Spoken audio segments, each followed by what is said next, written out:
Hey superachievers! In this video, let's explore how you respond to adversity in your life. Before we jump into the meat of this, let's set the foundation. If you've come across any of my work before this video, you know how I feel about adversity. Adversity is truly a gift, as it helps us grow, and without it, we wouldn't be who we are today.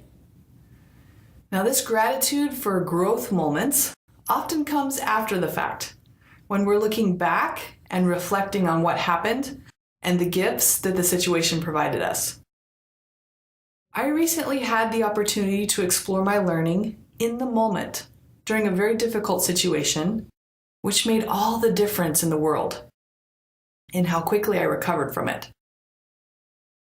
How are you able to employ the superachiever secrets during a difficult situation? How does a superachiever go through a difficult situation? Well, like pretty much every other thing in our lives, we set a goal. Except with this type of goal, it becomes more of an intention. An intention on our way of being while going through the difficult situation. So what does this look like? During the recent situation I experienced, I decided that my way of being was going to be to show up with integrity, compassion, while also standing up for and respecting myself. This means that in all my interactions with the other person involved, I would constantly remind myself of who I wanted to be in the situation. By setting an intention on who you want to be during adversity and constantly reminding yourself of that intention, it keeps you focused on your overall goal to get through the adversity and learn from it. To be a better person because of it. Setting an intention on who you want to be during an adverse situation also helps to eliminate all the mental chatter that inevitably arises during a conflict.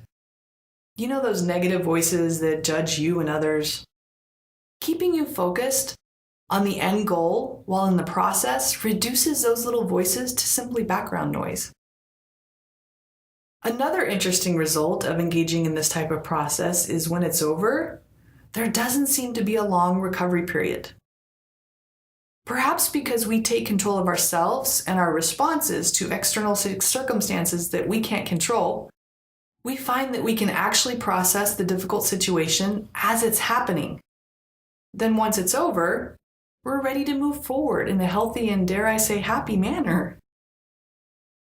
It's as if a switch is flipped. We made it through, we learned while we were doing it, and we processed the thoughts and emotions that occurred during the situation. And we can move on with our lives. All right, superachievers. In this video, we examined how a superachiever goes through a difficult situation. Quite simply, we set an intention and then focus on that as we go through it. This is not easy to do, so for your call to action, let's prepare for that next conflict that will inevitably arise in your life, if you're not currently in the midst of one already. For your preparation, decide who you want to be during your next conflict. Write it down and find a way that works for you to remind yourself when the conflict begins. Get to it.